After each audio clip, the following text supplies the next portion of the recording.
Françoise, merci d'avoir accepté à nouveau notre invitation. Je vais vous introduire rapidement et puis je vous laisserai prendre la parole éventuellement pour compléter, puisque vous avez fait tellement de choses. Vous étiez vétérinaire en milieu rural, vous aviez un cabinet vétérinaire dans la Drôme. Vous avez été également formatrice auprès des éleveurs et vous êtes également auteur de certains ouvrages que nous avons présentés lors de notre précédente interview pour tout ce qui est approche naturelle pour chiens et chats, ruminants.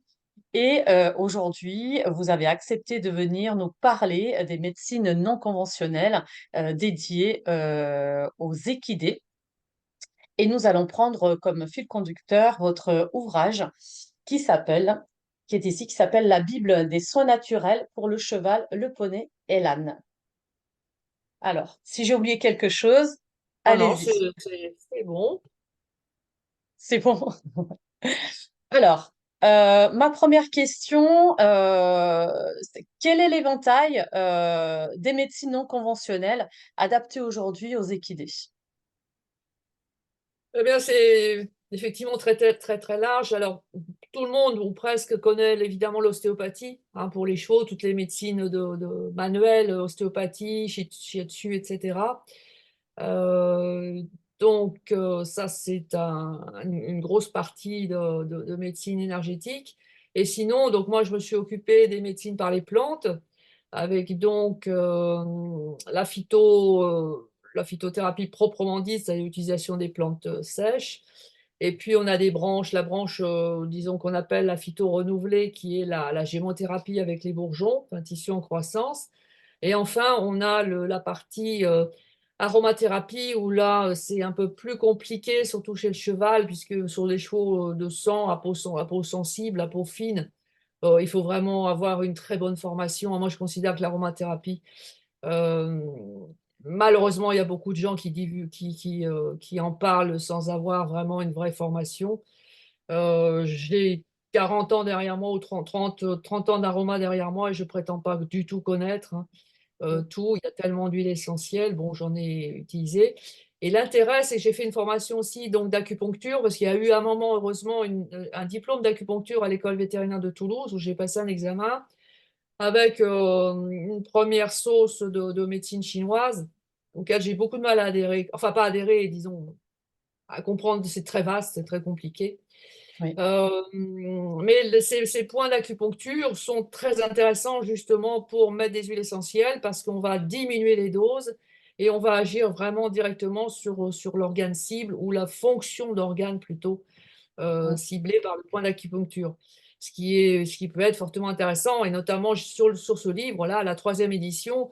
J'ai passé des heures et des heures et des heures parce que chaque livre et chaque auteur avait des références différentes, pour faire une cartographie des points U, qui sont des points très importants chez le cheval, et notamment pour les coliques.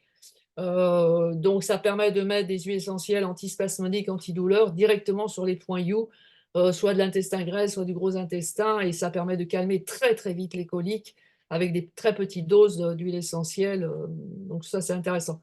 Mais enfin voilà, l'aromathérapie, c'est un monde très complexe, c'est un peu difficile. Par contre, on a un coproduit de la distillation des huiles essentielles, qui sont les hydrolats, beaucoup plus Mhm. facile d'emploi, il n'y a aucun danger, et c'est très peu connu, malheureusement, parce que ce sont des produits un peu fragiles, et il faut des produits de bonne qualité pour pouvoir en tirer tout le bénéfice. Voilà. Oui, on verra plus tard, effectivement, mais au niveau de la conservation, c'est un peu délicat par Ça rapport aux dépend, huiles non, sur des essentielles. produits de bonne qualité, de distillateurs artisanaux. Moi, j'en avais, Mm. j'arrive à les garder. Et j'en ai même fait moi, parce que j'ai un tout petit alambic pour faire uniquement des hydrolats. J'en ai fait en Corse avec de l'hélicryse, elle a tenu 3 ans, hein. Donc, si on fait Ah, des choses, d'accord. ah oui, et sans être trouble, en étant parfaitement efficace. En Mm. général, c'est 1 an, voire 2. Mais quand c'est fait de façon très artisanale et en conscience, etc., enfin vraiment bien faite, ça peut se conserver. Mais enfin, ça, c'est un peu compliqué. Très bien.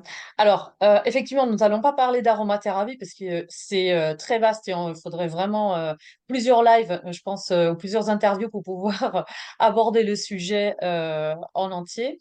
Euh, Je voudrais qu'on aborde dans un premier temps la phytothérapie, donc ces indications au niveau des équidés, quelles plantes on va souvent le plus utiliser et quels sont leurs bienfaits.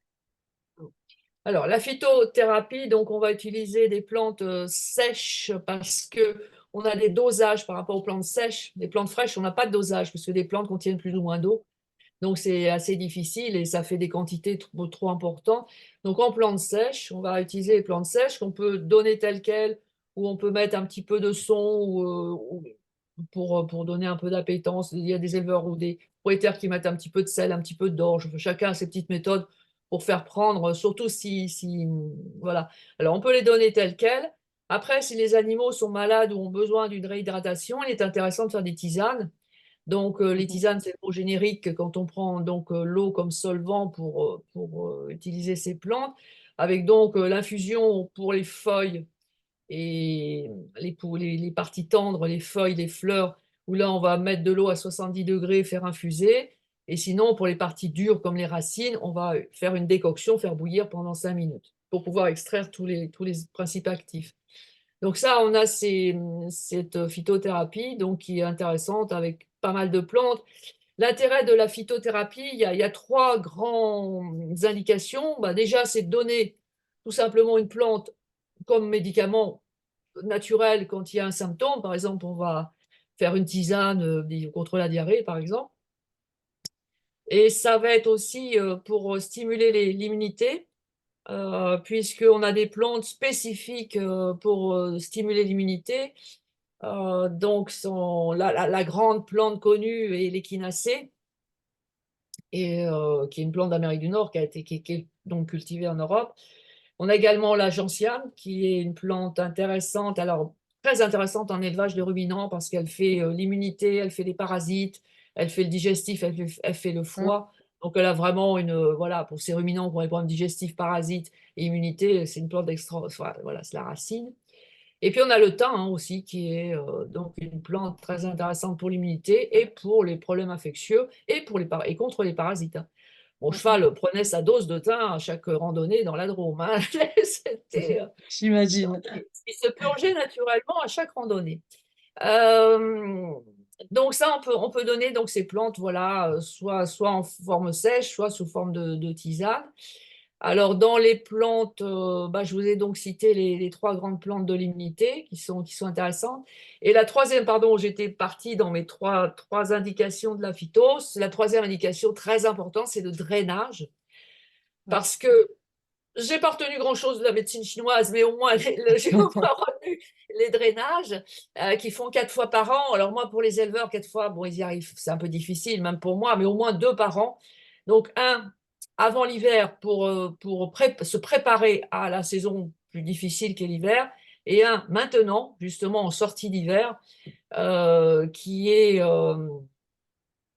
pour enlever toutes les toxines accumulées Mm. par l'hiver où on est enfermé dans les maisons du bâtiment. Et puis, voilà. Donc, le drainage du printemps. Alors, bien sûr, le drainage humain, très connu, est la sève de bouleau, hein. Alors, sur les chevaux, ça fait des quantités un peu importantes. Si on en fait Oui. soi-même, si on en récolte soi-même, là, on peut donner un peu de sève de bouleau. On a calculé les doses autrefois avec l'ami pour on dit, pour un humain, on dit un verre maximum, hein, 150. Alors, vous voyez, pour un cheval, ça commence à faire quand même une quantité un peu importante. Enfin, un demi-litre, moi, un demi-litre, il faut les récolter soi-même, quoi, parce que sinon, c'est trop cher. Mais c'est vrai que la sève de bouleau, moi, j'en donnais par contre en traitement, additionné de matière glycinée de cassis pour les problèmes articulaires. Donc, le drainage qui peut se faire donc en plante,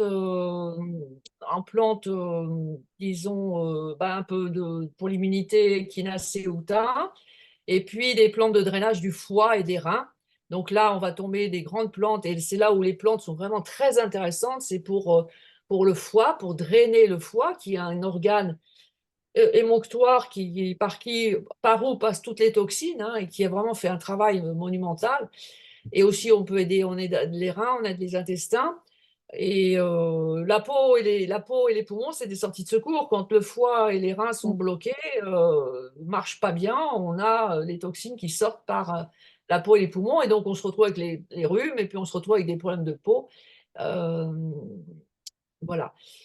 Donc, en plante, pour faire du drainage actuellement, bah, je vous ai parlé. Donc, une plante de l'immunité et puis une plante du foie. Donc, pour les plantes du foie, vous avez les feuilles d'artichaut, vous avez les racines Mm. de pissenlit, vous avez le radis noir, hein, qui est bien. Le chardon-marie, lui, va être draineur, mais surtout, c'est un super régénérant quand on aura des gros problèmes sur le foie, qui peut arriver.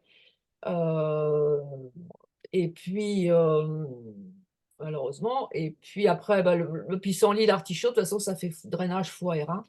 Oui, Et puis après, on met une troisième plante éventuellement pour stimuler le terrain. Et puis on peut mettre, tout dépend un peu, on peut mettre des orties séchées, on peut mettre de la mélisse. Enfin, on a tout un éventail de plantes enfin.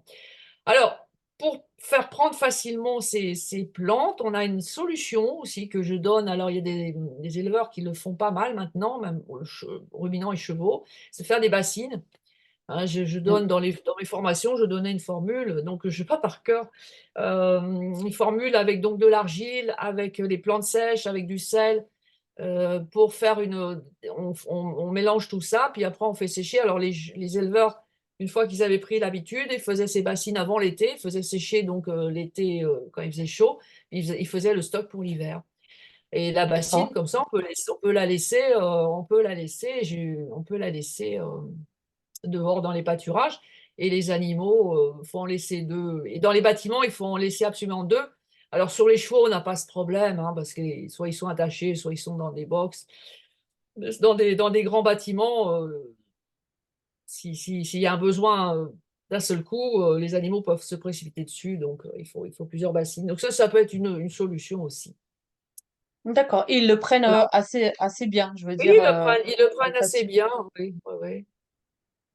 D'accord. J'avais fait ainsi Alors après, vous avez aussi ce que j'ai oublié, là, c'est pour les parasites, hein, de faire des plantes, donc quand il y en a le gros panel des plantes antiparasitaires, enfin, qui n'est pas si grand sur les chevaux, euh, parce qu'ils sont plus sensibles que les ruminants.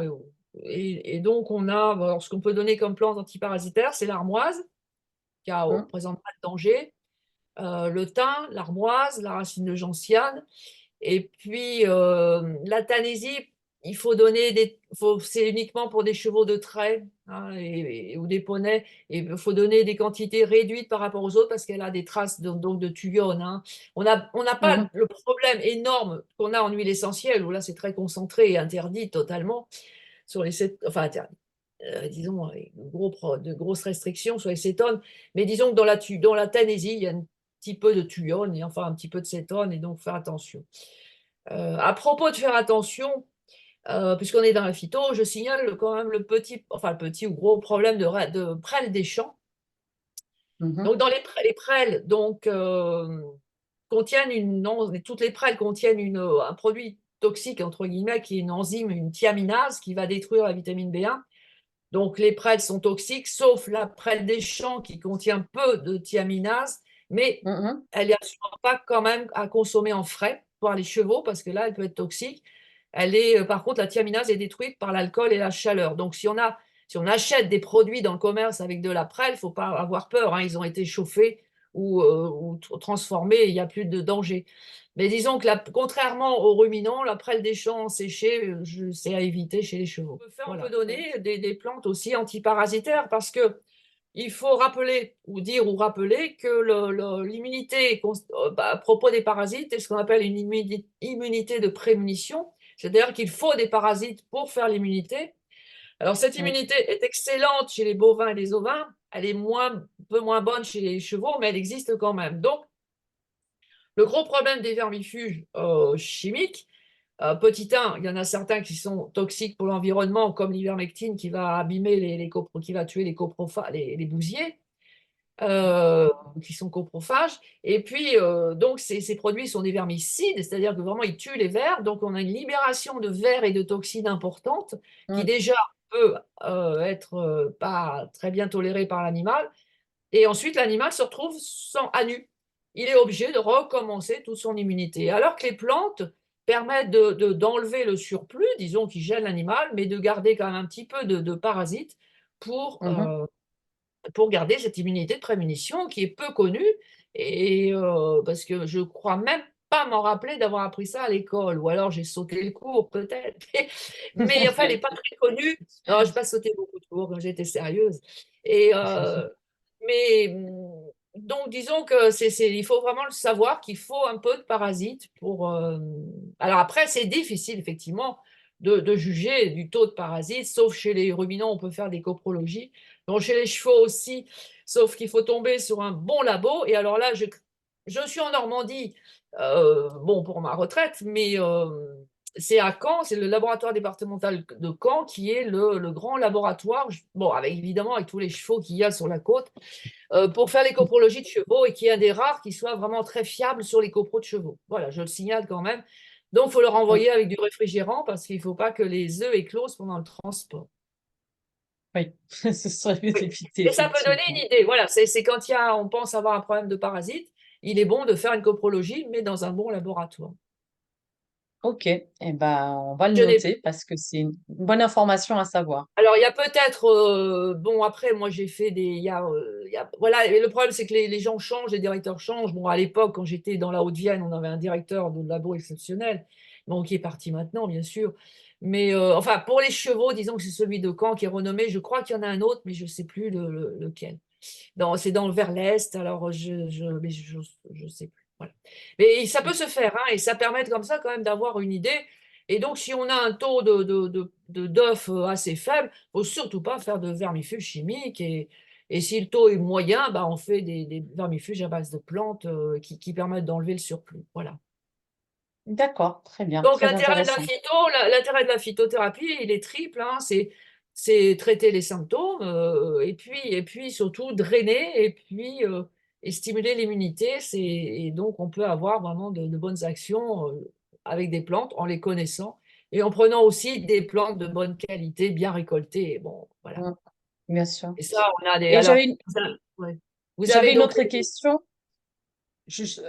Pour revenir aux plantes et à la bassine dont vous parliez tout à l'heure, euh, au niveau quantité, ça représente quoi? Ça représente quelle quantité si on doit préparer une bassine justement Ah, de comme plantes comme séchées? c'est en partie. Ça doit faire 500 grammes de plantes. Et puis, alors, c'est quatre parties de plantes, donc ça fait, si on met 500 grammes, après, on a l'eau, c'est deux parties. Enfin, c'est en partie, c'est-à-dire faut prendre une mesure, faire un essai une fois de bassine,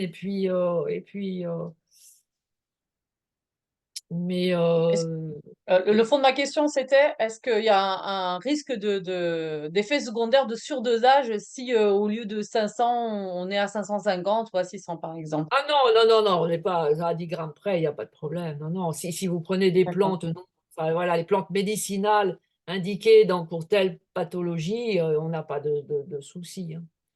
d'accord. C'est ça que je voulais savoir. D'accord, très bien. Alors, on a pour l'immunité, le drainage, donc la phyto et de préférence les plantes sèches. Euh, dans quel cas de figure on va s'orienter vers la gémothérapie pour les équidés? Alors, la gémothérapie, je l'ai utilisée, bon, j'ai pas mal développé. J'ai vu un jour, il y a très longtemps, c'est dans les années 90, hein, c'est Eric Hensley qui a un petit peu démarré ça. J'avais vu un article. Et puis, j'ai acheté les livres des médecins belges, là, Paul Henry, Max Tetto, enfin non, Max Tetto était un français. Et, euh, et j'avais la chance d'avoir le labo aussi, Aldi, qui fournissait les labos français et d'avoir les macéramères, donc j'ai pu en utiliser pas mal. Et donc, c'est surtout intéressant, voilà, c'est à des grands draineurs, hein. Les bourgeons, c'est des grands draineurs, des draineurs, et on va les utiliser dans des maladies chroniques où on a besoin de donner des produits sûrs pendant longtemps, parce que quand on a une pathologie chronique, on ne peut pas s'amuser à donner, même les plantes, c'est pas très facile, hein, ou alors il faudrait Mm, préparer des tonnes de bassines, bon, c'est quand même du boulot, préparer. Il y a quand même des éleveurs qui ont mm. acheté le broyeur à végétaux et la bétonnière pour faire leurs bassines, hein, parce que quand on a un troupeau Oui. de 50 vaches, Mm. voilà, il faut s'équiper. Enfin, ils étaient tellement contents de ce système, finalement pratique, donc c'était équipé. Donc, les maladies chroniques, la gémeaux, et l'intérêt aussi des bourgeons, enfin les bourgeons tissus en croissance, donc mis à macérer dans un mélange eau, alcool, glycérine végétale, Ces bourgeons contiennent des molécules. D'abord, le bourgeon va contenir toute la future plante, donc toutes les molécules de la future plante, et il contient en plus des molécules propres au bourgeon, des molécules de croissance. On a les auxines, gibérellines, etc. Et du coup, Mhm. on va avoir un effet de régénération des organes. Euh, j'ai eu des tonnes d'accidents et des tonnes de maladies pour servir de cobaye, malheureusement. Et je peux vous dire, par exemple, la muqueuse intestinale qui avait été, ma muqueuse intestinale complètement abîmée, très, très, très abîmée par la maladie de Lyme, à tel point que j'avais perdu 20 kilos quand même, c'est pas rien. Je l'ai Oui, régénérée avec le macérat glycérinine noyé. Donc, on arrive vraiment à régénérer des tissus avec, tout comme le chardon-marie est donné pour régénérer le foie, comprends. voilà, Mm. la cellule hépatique. Bah, les bourgeons, avec leurs constituants de molécules de croissance spécifiques, vont permettre de régénérer les organes. Donc, non seulement ils vont aider à drainer les organes et les régénérer. Donc, on va l'utiliser D'accord. dans les pathologies chroniques, les pathologies, par exemple, respiratoires. Donc, on a la fameuse pousse, crise de pousse, emphysème. L'emphysème, c'est la faim. Donc, on l'appelle là, c'est la bronchopneumonie obstructive, comment ça, chronique, voilà, BPOC, oui, des chevaux, hein, qui est plus connu sous le nom d'emphysème. Mais l'emphysème, c'est la fin, hein, c'est quand c'est quand les alvéoles ont éclaté. Bon, là, c'est un problème allergique, hein, au départ, c'est une allergie à la poussière, allergie au pollen, qui fait qu'on a des spasmes au niveau des bronchioles. Donc, du coup, l'alvéole étant mal irriguée, mal oxygénée, va grossir, et puis à la fin, ça risque d'éclater. Et donc là, j'ai eu des chevaux, pas beaucoup de chevaux, parce que nous, on était en zone dans la Drôme, les chevaux étaient dehors toute l'année, quasiment, avec juste un abri. Mais j'ai eu un cheval, Mérins, là, qui arrivait, qui a été récupéré avec une crise, mais vraiment, là, c'était vraiment de la crise d'emphysème. Donc, j'ai traité de façon chimique pour la première fois, puis après, on l'a mise sous gémothérapie. Elle est décédée quand même à 32 ans, il y a 2 ans, donc Mm. elle a, de 18 à 32, Mm. ça a quand même permis, vous voyez, on voit quand même les effets. Et donc, on donne des bourgeons, genre le cassis. Alors, évidemment, le cassis, on va le mettre presque tout le temps, parce que le cassis, macérat de cassis, bon, c'est un anti-allergique, un anti-inflammatoire déjà par lui-même, et en plus, c'est une plante qu'on appelle adaptogène qui va Mm. renforcer l'action des autres bourgeons. Donc, il est Mm. conseillé souvent de le mettre dans la trilogie, je mets souvent je mets 3. Et donc, on a le noisetier, la viorne, le charme, on a plusieurs bourgeons macérats glycérinés qui permettent vraiment d'avoir une excellente action sur ces bronchites chroniques. Donc ça, c'est un premier point. On a aussi en gémeaux, donc on va beaucoup utiliser sur les problèmes articulaires, les problèmes osseux, articulaires des chevaux, puisque c'est des sportifs, Mhm. hein. Et c'est pour ça que j'ai parlé de la prêle tout à l'heure quand même, parce que comme les tendons sont très sollicités et que la silice est très intéressante, Oui.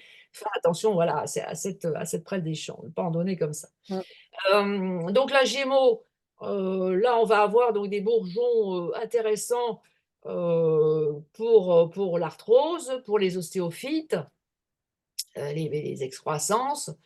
On a la vigne, donc on a la ronce.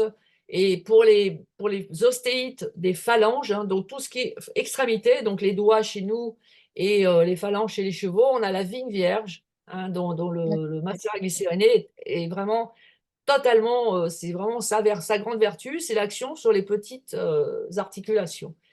Et j'ai pu, radio à l'appui, vraiment traiter des ostéites de phalange avec uniquement la gémothérapie. On a vraiment des actions très Génial. intéressantes. Mm. Donc D'accord. voilà, c'est des problèmes chroniques. Alors, j'ai pas eu de chevaux cardiaques, mais on aurait l'aubépine, évidemment.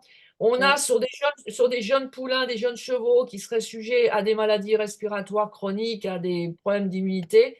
Donc, on a l'églantier, macérat d'églantier, rosier sauvage, églantier, qui est le grand bourgeon des maladies respiratoires chroniques du jeune animal, du jeune en général, avec Mm. un renforcement de l'immunité.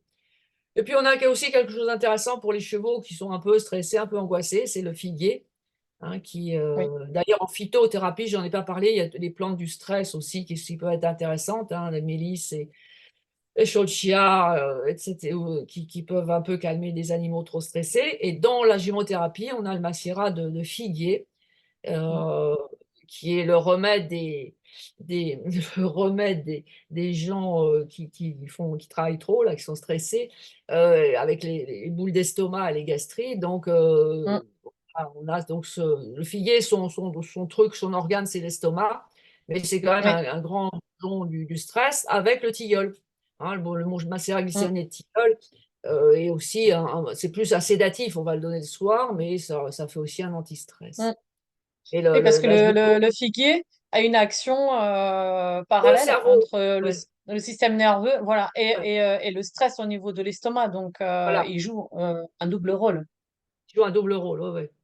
Donc très intéressant. Donc on a vraiment, j'ai eu des résultats sur une bonne dizaine de bourgeons. Après maintenant, je sais qu'il y a d'autres bourgeons, enfin en humain, on a bien plus maintenant. Bon, enfin, j'en ai utilisé une dizaine avec de très très bons résultats pour un prix relativement modique quand même, parce que, alors surtout mes clients qui avaient des petits flacons issus des grands flacons, c'est sûr que là, c'était pas cher pour eux. Mais même quand on prend des macérats mères concentrés, c'est 1 millilitre par jour pour un cheval. Et donc, on fait des cures de 3 semaines par mois parce qu'il faut arrêter une semaine, faire des fenêtres thérapeutiques, hein, pour pas, comme pour tous les produits quasiment, il faut Mm. que l'organisme se repose un peu. Et puis, sur des problèmes très chroniques comme l'emphysème de cette jument Mérins, on faisait une cure de 3 mois, donc, enfin 3 semaines par mois pendant 3 mois au printemps, et on faisait à l'automne 3 semaines par mois pendant 3 mois. Ça, c'est des cures sur des maladies vraiment chroniques. Après, sur des problèmes comme l'ostéite ou des problèmes plus aigus, on fait une cure de 3 semaines. On y va. Alors, dans les macérats glycérinés, alors, il y a plusieurs producteurs actuellement qui ont des concentrations différentes. Alors, il faut savoir quelle est la concentration. Disons, pour ceux qui sont concentrés à 10%, voilà, c'est une goutte pour 10 kilos. Et donc, un bon cheval moyen, on va lui mettre 1 millilitre. D'accord. Et est-ce qu'on va le diluer? Comment on va l'administrer? Ah, je le faisais mettre sur la nourriture, sur un petit peu d'orge, un petit peu de nourriture, hein, ça passe assez. Parce que si vous le donnez pendant 3 semaines, il faut donner quelque chose de simple, hein, vous n'allez pas vous amuser à Oui. attraper l'animal, voilà. Et la Mm. Gémeaux, donc la Gémeaux, on le met sur un petit. En général, les gens, bah, ils donnaient, les chevaux aiment bien l'orge trempée, donc on met sur un petit peu d'orge trempée. Ça passe très bien, c'est sucré, la Gémeaux. Alors, on a le cruel dilemme que je n'ai toujours pas résolu, donc du solvant, parce que la formulation de départ, c'est eau, alcool et glycérine végétale bio. Mm. Le problème, c'est que la glycérine végétale bio, c'est pas facile d'en trouver pour certains producteurs locaux artisanaux. Et ils ont pris du coup d'autres solvants comme le miel, qui est pas terrible, je trouve, et le sirop d'agave. Et je pense, d'après ce que j'ai relu, ce qu'on m'a dit, ce que j'ai questionné, quand même, pour moi, le sirop d'agave n'est pas un aussi bon solvant que la glycérine végétale. Donc bon, mais après, il y a aussi une façon de faire le produit. Si on le fait en conscience, comme il faut, avec des bonnes plantes, Mm. eh ben, ça va compenser. Voilà, faut mieux quelque chose fait avec du sirop d'agave par un producteur local, artisanal, qui fait son travail comme il faut, avec des bourgeons bien frais, que quelque chose fait avec des bourgeons congelés de façon pseudo-industrielle. Donc voilà, donc il faut Mm. être relatif. Il faut voir les faits, hein, sur les animaux. Euh, donc voilà au niveau du dosage. D'accord. Alors, parlons des hydrolats maintenant. Parce que vous Alors avez mis l'eau à l'hydrolat, la c'est bouche donc tout à l'heure. voilà, l'hydrolat, c'est un coproduit de la distillation. J'ai longtemps cherché le terme parce que quelque chose qui soit intéressant et coproduit, au moins, c'est pas négatif.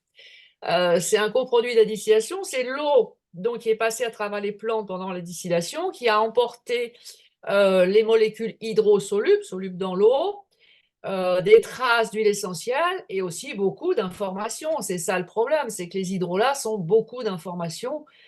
On pourrait. Alors, j'ai réservé le terme d'homéopathie florale aux fleurs de bac, mais on pourrait aussi le dire pour les hydrolats. C'est pour ça que c'est beaucoup d'informations. Faut utiliser des hydrolats, bien sûr, préparés par des producteurs locaux, artisanaux, avec des bonnes manières de travailler. Et à ce moment-là, on a des hydrolats qui tiennent, voilà, ils tiennent un an sans problème. Alors moi, pour ma part, je ne les mets pas au réfrigérateur, puisque le réfrigérateur, c'est de la pollution électromagnétique, et que pour moi, ça abîme l'information. Donc moi, je les ai toujours gardés à température ambiante. On peut les mettre dans un placard pour D'accord. éviter la lumière, éventuellement, Mm. mais, j'aime pas du tout les mettre au frigo. Et on peut les garder un an. Je vous dis, mon hydrolat que j'ai fait moi, et ceux que j'ai fait moi, se sont conservés parfaitement 2 ans sans aucun trouble. Alors, ces hydrolats sont très intéressants. J'ai pas utilisé beaucoup en interne pour les animaux, sauf pour les parasites, où là, on a fait D'accord. des essais avec la distillatrice d'Ardèche, là, qui était excellente. Et bon, elle a pris sa retraite, mais là, elle a une héritière qui a continué à faire des bons produits. Mais on a fait des séances, enfin des formations avec elle, et on a fait des essais parce on y avait un élevage de chèvres qui était très embêté. Donc, on a eu vraiment des très bons résultats avec les hydrolats de thym à linalol, de sarriette et de camomille romaine en donnant donc en interne. Donc ça pourrait se donner aussi sur les chevaux. Il faut juste faire attention à la sarriette qui contient, parce que dans les hydrolats, par contre, on a des cétones parce que c'est hydrosoluble. Donc, il faut faire Mm. attention aux plantes acétones comme la sarriette ou la menthe poivrée encore plus. Donc, les juments pleines, voilà, il faut éviter, ou les trop jeunes animaux. Alors moi, je m'en suis servi aussi, on peut s'en servir de façon très intéressante en externe. Et par exemple, lavande et camomille, les hydrolats de lavande et camomille sont d'excellents nettoyants des plaies qui peuvent même avoir une vertu cicatrisante. On a l'aquilée aussi qui est un Mm. cicatrisant.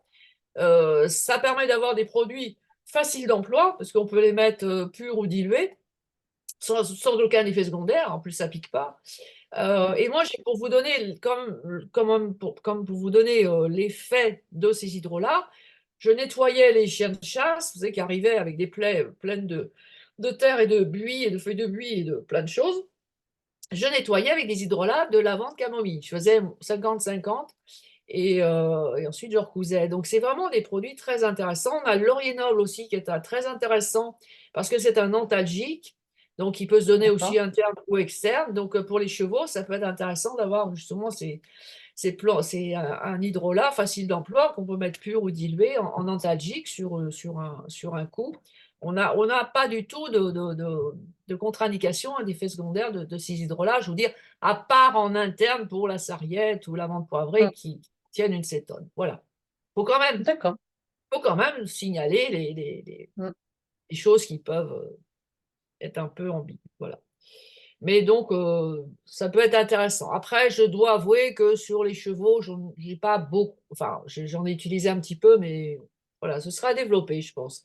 Mais il faut Mm. avoir, voilà, faut être dans le sud de la France avec enfin, il y a quand même des distillateurs dans le nord, mais pas beaucoup. Avoir un distillateur pas trop loin pour aller chercher des litres pas trop, voilà, des litres à prix Oui. très modique chez le producteur, parce que même des fois, ils les jettent, ils s'en débarrassent, hein. Moi, j'ai vu des bidons entiers jetés, c'est dommage. Ah oui, Par contre, quand on les effectivement. achète, oui, oui, pourtant des gens bien, mais voilà, après, ils en ont beaucoup, hein. Mm. Donc, à part l'hydrolat de lavande qui se vend énormément en industriel, après, mais ou lavandin plutôt, mais alors après, parce que dans le commerce, ça coûte cher les hydrolats, hein. Vous avez des petits flacons Oui. hors de prix, c'est catastrophique. Un Et hydrolat qui chez se le producteur, conserve mal. Qui se et qui se conserve conserve mal en mal, voilà. plus. Voilà. Mm. Les hydrolats, chez le producteur, vous pouvez aller en chercher, c'est presque gratuit, quoi. Donc, Mm. ça peut être vraiment intéressant. Et je vous dis, surtout pour l'externe, hein, pour nettoyer des plaies, pour faire antalgique, Mm. c'est vraiment intéressant. Et en plus, on peut l'utiliser sur les chats si on en a. Donc, c'est Ah oui, oui, formidable. voilà, tous les animaux. Moi, voilà, oui, oui, bien sûr, oui, oui. Donc, c'est pas réservé qu'aux équidés. Donc, Ah non, non, on peut les le passer, hydrolats quoi. sont un produit très intéressant, mais c'est aussi, faut aussi avoir l'esprit positif, ouvert sur ce genre de pratique, puisqu'il y a parce que justement, dans cet élevage de chèvres, je ne sais pas si je vous l'ai déjà dit, mais le frère était contre, enfin contre. Il n'y croyait pas du tout à toutes ces médecines. Même aux huiles essentielles, elle ne croyait pas, donc c'est grave, mais enfin, c'est comme ça. Et ça, avec sa sœur, ça marchait bien. Les hydrolats, ça marchait bien. Quand sa sœur a été hospitalisée avec une maladie grave, c'est lui qui s'est occupé des chèvres pendant un mois. Et il y a eu zéro résultat parce qu'il ne croyait pas au Oui, produit. Donc, si vous avez oui, oui. quelqu'un qui ne croit pas à une information donnée, l'information, elle passe pas. C'est Oui. sûr. J'ai pu constater ça lorsque j'ai suivi un Voilà, chien. j'enfonce peut-être une porte ouverte pour vos auditeurs de l'école Mm, ou pour les auditeurs, mm. mais il faut le rappeler. Enfin, voilà, c'est comme les élixirs floraux, c'est de l'information, donc il faut que ce soit très bien fait au départ et ensuite qu'on soit conscient de l'effet de ces produits, sinon c'est un peu compliqué. Mais là, sur les chèvres, c'est intéressant sur les animaux parce qu'on ne peut pas dire que la chèvre, elle a regardé un bouquin, qu'elle a regardé Internet, que c'est ci, que c'est ça. On lui met le Mm. même produit. Si c'est la dame, ça marche. Si c'est le frère qui ne croit pas, ça ne marche pas. C'est extraordinaire. Je trouve c'est pour ça qu'on Donc a quand même une certaine crédibilité sur nos soins, même quand je faisais d'autres choses, parce qu'on a des résultats sur les animaux, hein, mm. où il n'y a pas le poids Et du oui, mental, où il y a moins le poids du mental, surtout les animaux de ferme, où les animaux, on a moins le poids du mental quand même. oui, et puis si on procède par élimination, le même produit, donner les mêmes quantités, le même fournisseur, la même qualité, un donne, ça marche, l'autre donne, ça marche pas. Ah, Effectivement, c'était la le même, conclusion, voilà, c'était le même producteur, excellent, d'excellents oui, produits. Et après, quand on est allé revoir sa sœur, qui a arrêté d'ailleurs l'élevage parce qu'elle a eu des soucis de santé, et donc elle s'est reconvertie, elle a laissé l'élevage à son frère, et du coup, elle nous en a parlé. C'est pour ça qu'elle nous en a parlé justement à ce moment-là, au moment où elle arrêtait de l'inaction totale des excellents hydrolats par la personne qui n'y croyait pas. Voilà, il faut le bon. souligner. Alors, nous allons revenir sur les plantes toxiques. Donc, dans les prés, quelles sont ces plantes donc à proscrire, donc à éviter pour les équidés? Alors, normalement, théoriquement, les animaux n'y touchent pas. J'ai eu mes Mm, propres chevaux que j'ai pourtant achetés dans des clubs, hein, dans des animaux qui n'est pas de l'extérieur. Ils m'ont pas touché à l'if, ils m'ont pas touché à la prêle des champs, ni à la prêle des marais, ils m'ont pas touché aux chênes, voilà, ils mangeaient pas les glands. Bon, après, ils avaient autre chose à manger, hein. mm. Si les animaux sont en état de disette, là, on peut avoir des problèmes. Donc, théoriquement, les animaux n'y touchent pas s'ils sont habitués aux plantes de la région. Après, quand on change les animaux de région avec des plantes qu'ils ne connaissent pas, on peut avoir des problèmes. Alors, on a des problèmes à tout niveau. On a des problèmes dans les haies, dans les alors, bien sûr, on connaît le cytige, hein, qui est très toxique. On connaît l'histoire du cheval de Corbillard qui attend à l'entrée du cimetière. Enfin, il n'y en a plus maintenant, les chevaux de Corbillard, mais autrefois, les chevaux donc, de Corbillard, on les laissait à stationner à la porte du cimetière pendant l'enterrement. Et puis, il y a toujours un if. Bon, c'était une tradition de mettre un if, l'arbre des morts, aussi dans les cimetières. Et puis, quand le cheval s'ennuyait, il mangeait l'if et il mourait euh, en même temps, du coup, que le mort qu'il avait amené. Bon. Ça, c'est l'anecdote qui est connue et qui est vraie. Le lif est toxique, mais bon, c'est connu. Mm. Après, on a des plantes courantes. Moi, l'acacia, le robinier, enfin pas l'acacia, le robinier pseudo-acacia est toxique aussi en plante. Et puis, on a suspecté, alors je ne sais pas où ça en est maintenant, on a suspecté l'érable sycomore d'être le responsable de la maladie des terrains pentus, hein. C'est ça, on a eu à un moment une espèce d'épidémie qu'on a attribuée aux terrains en pente, mais a priori, c'était les faines. Voilà. Les c'était l'érable sycomore. Bon, voilà. Donc ça, sur les arbres, des haies, on peut avoir des problèmes. On a des problèmes de plantes toxiques qu'on connaît, hein, le datura, qu'est-ce qu'il y a? Il y a de la digitale, etc. Normalement, les chevaux n'y touchent pas. Bon, je vous ai un peu parlé de la prêle des champs, donc qui Oui. effectivement est la seule, enfin, oui, c'est la seule qui contient peu d'enzymes toxiques, mais elle en contient un petit peu, donc il ne faut pas en manger frais et pas en sec en grande quantité. Donc, c'est une plante à faire attention et qui est toxique, effectivement, à l'état. Les prêles sont toxiques à l'état frais. Ensuite, on a des plantes cultivées plus ou moins toxiques. Alors, dans les plantes courantes de prairie, on a aussi une qui s'est développée pendant la sécheresse de 2003, qui est la porcelle enracinée, qu'on a suspecté d'être la cause du harper australien. C'est le cheval qui jette ses jambes à l'arrière, là. Oui. On l'a suspecté. Ça, c'est pareil. J'ai pas eu le fin mot de l'histoire. Bon, on a Voilà, il faut et c'est vrai que quand on met un cheval dans une prairie, il faut faire un peu le tour de ce qu'il y a, puis avoir un petit lexique. Alors moi, je sais dans mon livre, donc vous avez vu, il y a 4 pages, de Oui. plantes. Bon, on a bien sûr le alors ce qui est étonnant, on a des plantes qui sont pas forcément toxiques pour nous ou pour les animaux et toxiques pour le cheval. Par exemple, le lierre terrestre semble toxique, enfin, il peut donner des coliques. Bon, Mhm. ça va pas jusqu'à la mort normalement, mais alors que c'est une plante médicinale pour nous, pour les bronchites. Alors après Mhm. aussi, on la man nous, on mange pas des plantes fraîches, on a aussi une différence. C'est pour ça que je dis qu'il faut utiliser des plantes séchées parce que la dessiccation va quand même détruire beaucoup de principes actifs, nocifs, hein. Bon, on peut avoir, voilà, et puis après, on a des plantes cultivées éventuellement, mais ça, on va pas les cultiver spécialement pour le cheval. Après, on a, d'autres, le buis, le troène, alors on a aussi quand même il faut faire attention, les poneys.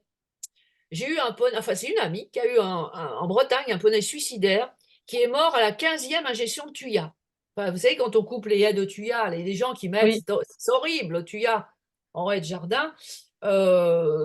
Donc quand on coupe, et ben, même sec, c'est toxique, le Thuya, et le poney est allé manger une dizaine de fois, et puis la 12e ou 15e fois, là, il est mort, hein. Il est quand même mort de l'ingestion de branches de Thuya d'accord. coupées. Donc, il faut faire attention au Thuya. Normalement, il n'y en a pas dans les champs naturels, voilà, mais si Mm. jamais on met un poney dans un petit pré avec des tuyas, il faut faire très attention. Donc, on a effectivement D'accord. une petite liste à connaître. Ça vous... Et donc, il y a dans mon livre, hein, j'ai fait, elle m'a fait un très très beau, une très très belle maquette, Julia Verneau, que je félicite pour la maquette de son livre, du livre de Schulmer, là, du livre de cheval, parce qu'elle m'a Ouais. fait Alors, je le un remontre, hein, excellent c'est celui-ci. et Voilà. elle a eu des compliments de ma part parce qu'elle m'a fait une excellente, même la troisième édition où je lui ai mis des méridiens d'acupuncture, des chakras, elle m'a fait un zéro sans faute, je l'ai félicité, c'est très très rare maintenant. Donc il est vraiment, il est bien, bon, il y a vraiment une très belle maquette agréable et puis bon, c'est toute ma Oui, pratique, c'est du recopiage, voilà. Donc, donc voilà, se méfier quand même de quelques plantes toxiques qui sont parfois toxiques pour les chevaux et pas forcément pour nous ou pour d'autres animaux. oui. Très bien. Donc, vous pouvez vous retrouver donc, tout ça dans l'ouvrage Oui, donc, de Françoise, voilà, oui, la troisième édition. il y en a 6 pages quand même sur les arbres, les plantes sauvages, et puis les plantes ornementales. Bon, alors le laurier rose, c'est sûr que personne ne met des choux à côté des lauriers roses, mais enfin.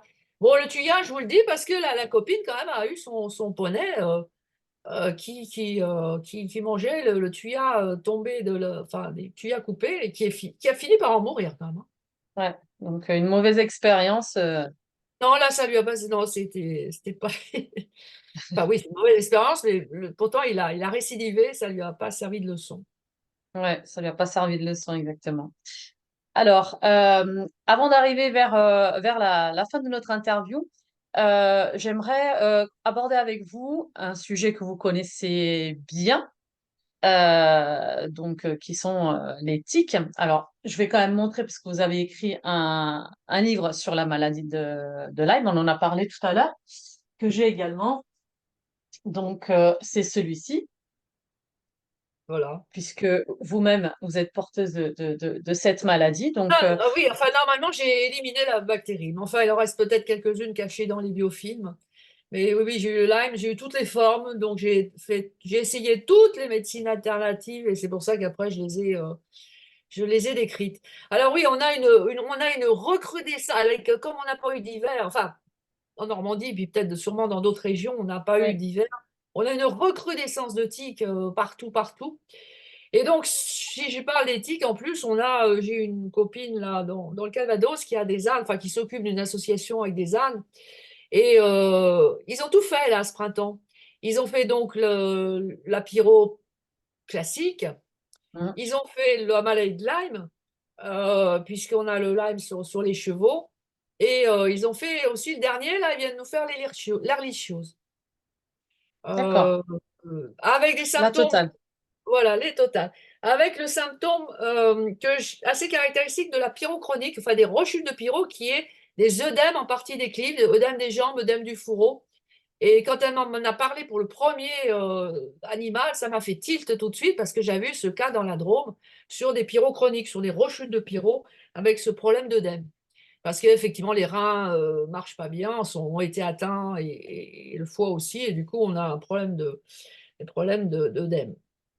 Et donc là, on a des animaux. Alors la pyroplasmose, elle est assez connue avec des animaux qui sont très fatigués, puis de l'anémie au niveau des paupières. Mmh. Sur le Lyme, c'est beaucoup moins connu, Ehrlichiose encore moins. Sur le Lyme, il faut savoir qu'on l'a sur les bovins. Bon, c'est pas facile à. Mais sur le chien, ça fait de l'arthrite uniquement. Et Mmh. une arthrite donc avec une boiterie qui change d'articulation, exactement comme pour l'humain, où on a ces douleurs articulaires qui changent l'articulation chaque jour. Mmh. Et bien sur le chien, D'accord. quand vous voyez un chien, et souvent d'ailleurs, le chien a la maladie de Lyme et le propriétaire aussi. Mmh. Le chien, on a uniquement de la boiterie. Et donc, c'est vrai qu'on fait pas, les chiens, on n'a pas, c'est pas très grave et on les traite quasiment pas. Par contre, l'âne, là, le cheval, il était bien atteint, complètement éteint, pas manger, pas boire, couché. Et donc, ces œdèmes. Et donc, la prise de sang a été hyper positive. Et le dernier, là, le troisième, pareil, un peu fatigué avec les œdèmes, et là, c'était Ehrlichiose. Donc là, le veto, comme pour le premier, enfin, il ne savait pas, et là, maintenant, il connaît les maladies. Et donc, le traitement de la pyro, bah, on connaît le Carbesia, mais c'est une molécule un peu toxique, il faut absolument aider le foie, hein. Là, il faut absolument un Mmh. drainage. Moi, j'ai même eu une jument de pyro, alors c'était chronique ou une pyro bien installée, il a fallu que je la perfuse et que je lui fasse un drainage avant de faire l'injection parce qu'elle Mmh. risquait de mourir sous l'injection de Carbesia. Et encore, Mmh. à l'époque, j'avais les isothérapiques de Carbesia, donc en Oui. 200 K, pour atténuer. Malheureusement, les labos qui faisaient tout ça ont tout jeté les souches. Mmh. Parce qu'ils ont été embêtés, tout comme on est en train de, vous l'avez déjà dit, avec Mmh. Jacqueline Pecker, on est en train de détruire toutes les souches humaines Mmh. d'homéopathie humaine. Euh, Donc, par contre, pour la pyrrhose, c'est le Garbésia. Pour le Lyme, donc, et l'Ehrlichiose, c'est les antibiotiques, c'est la téramycine. Alors, c'est pareil, le deuxième arme, l'ANA pyro et l'ANA Ehrlichiose étaient tellement mal, on a fait un drainage. Mmh. euh, on a fait un drainage du foie bien avant de faire la téramycine, parce que sinon. Et là, il paraît que les chevaux, les ânes, ils n'arrivent plus à les tenir tellement ils sont en forme. Chose qu'on aurait. C'est une bonne Voilà. nouvelle. Donc, on peut soigner. Ce qu'il faut, c'est faire vraiment un traitement complet de drainage, de probiotiques pour aider les intestins, parce que la téramycine, c'est pas anodin quand même. Alors, ils l'ont mis en intraveineuse pour pas abîmer les intestins, justement. Mais là, Mmh.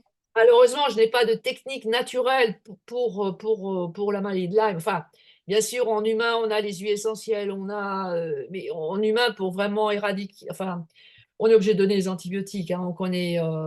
Moi, j'ai pris des huiles essentielles, ça n'a pas été suffisant. Et puis, de Mmh. toute façon, les huiles essentielles pendant 3 semaines, donc vous, il le faut aussi. Oui. Tout est difficile, hein. Mais là, Mmh. sur l'animal, ben, ma foi, il a très bien supporté sa terrain intraveineuse en ayant eu le drainage avant.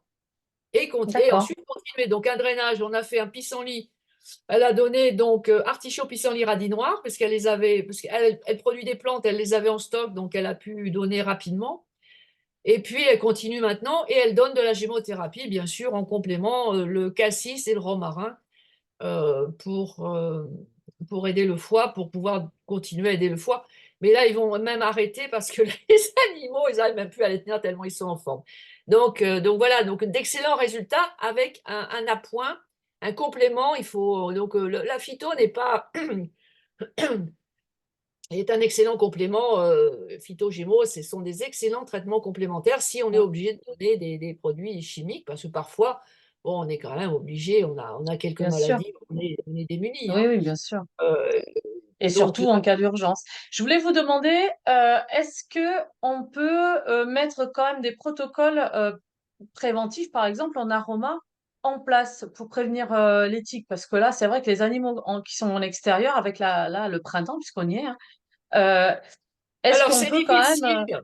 Alors c'est difficile. Bon, vous le connaissez peut-être, si peut-être que Jacqueline nous l'a donné, on a un remède recette pour empêcher les piqûres d'insectes, qui est l'édome palustré, hein, le remède de Mhm. l'œil au beurre noir, là, l'édome palustré, l'édome des marais.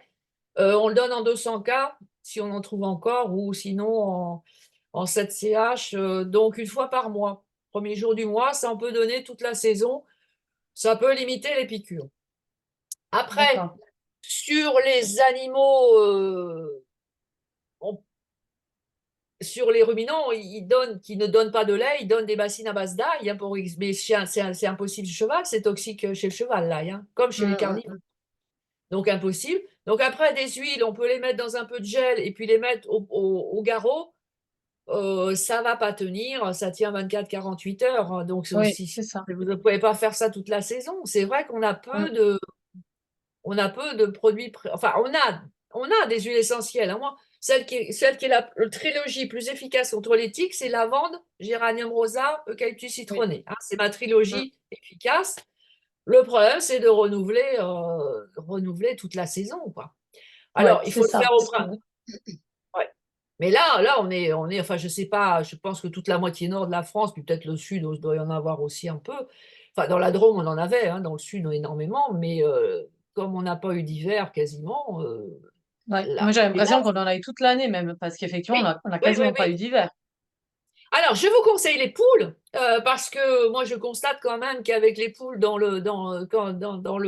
mon petit champ où j'attrapais plein de tiques, j'ai l'impression qu'elles m'ont bien débarrassée. Alors voilà, on peut mettre des volatiles pour manger un peu les tiques, mais c'est vrai qu'on ne peut pas empêcher les chevreuils de passer. C'est les chevreuils surtout, hein, Mm. qui passent. Ça.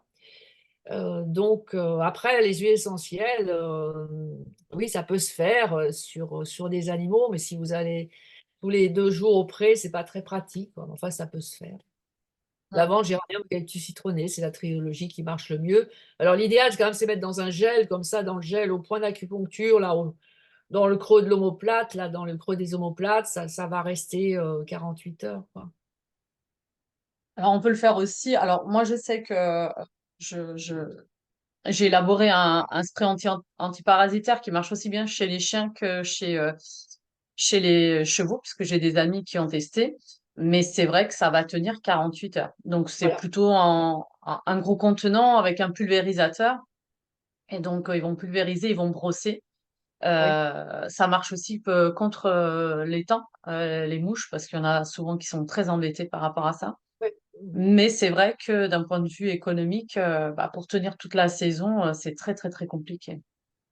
Oui, et puis alors si on a un été humide, ça va durer tout l'été. Mm, D'habitude, on s'arrête l'été, hein. Normalement, c'est printemps-automne, les tiques, hein, mais c'est oui, vrai qu'on n'a plus des saisons très marquées, on a plus. c'est Donc, ça. c'est assez difficile. Après, on a effectivement la pulvérisation, c'est très bien, hein. Sur son site, là, Michel Sommerard indique qu'il a fait faire des pulvérisations dans un EHPAD, Mm, parce que les brumisateurs, les diffuseurs, bah, faut les nettoyer, il faut s'en occuper, etc. Il a fait faire des diffusions. Il n'y a pas eu un seul cas de grippe et de Covid dans cet EHPAD, parce qu'il fait, si vous voulez, normalement, les huiles ne se mettent pas dans l'eau, mais mm, si vous secouez à chaque fois, oui. ça fait une espèce d'émulsion qui arrive à passer le vaporisateur et qui peut être intéressant parce qu'on considère que les huiles essentielles dans un bâtiment vont persister très longtemps, hein. Mhm. Donc, Ouais, ça reste comme des molécules suspendues, en fait. voilà. Après, sur les chevaux qui sont dans des. Alors, on parle des chevaux près, hein, bien sûr, c'est pas facile. Après, Oui.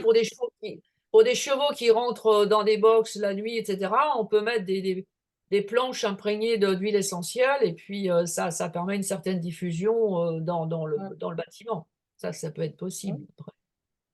Mais D'accord, voilà. très bien. Ok, très bien. Alors, on arrive à la fin de notre interview. J'espère que ça a pu apporter des réponses, en tout cas aux auditeurs qui nous regarderont. Je tiens à rappeler donc votre Bible, donc en troisième édition, donc la Bible des soins naturels pour le cheval, le poney et l'âne, aux éditions Ulmer. Et comme on a parlé de la maladie de Lyme, bah, je montre également le livre que vous avez écrit. Donc, c'est du vécu, c'est votre expérience et Et vos oui, hélas. recherches qui sont consignées là-dedans, donc qui peuvent de toute façon nous aider Alors, aussi bien pour nous que voilà, pour ça les peut, ça peut animaux. aider, ça donne une panoplie des traitements parce que chacun fait sa maladie de Lyme, fait sa Mm, forme, chacun doit trouver son traitement. Il n'y a pas un traitement qui fonctionne. Pour certains, la cardère, hein, c'est une excellente plante contre moi, ça m'a rien fait du tout. Donc, je veux dire, voilà, chacun doit trouver. Moi, ce qui m'a aidé, c'est les appareils de morathérapie qui ont été, parce que je suis tombée sur le médecin qui savait parfaitement se servir de son appareil et qui était spécialisé et qui m'a ciblé tout de suite ce qu'il fallait, c'est-à-dire un empoisonnement au cuivre. Donc, voilà, chacun fait son lime, mais bon, au moins le livre donne tout l'éventail de tous les traitements Super. possibles qu'il y avait à choisir. Mm. Juste un dernier petit mot, parce que je viens de réfléchir, vous en avez parlé un peu des dosages de plantes, j'ai oublié. La dose Oui, de plantes sèches pour un cheval est de 50 grammes par jour. d'accord, très Donc, bien. un poulain, c'est 10 grammes, un cheval adulte, c'est 50 grammes par jour de plantes sèches, la dose de plantes en thérapeutique. Voilà. Super, merci pour cette information, puisque je pense qu'on nous l'aurait demandé. Au moins comme Oui, ça, on vous la transmet. Merci beaucoup, Françoise. On va certainement être amené à se revoir, peut-être par la suite pour d'autres interviews sur d'autres sujets, parce que vous possédez vous êtes une mine d'informations. Au niveau des animaux de par votre formation et votre expérience. J'espère que cette interview vous a plu. Je vous invite à la partager au maximum. Vous allez pouvoir la retrouver bien sûr sur nos réseaux, sur notre chaîne YouTube. Merci Françoise. À bientôt et à à bientôt à bientôt. tous. Merci.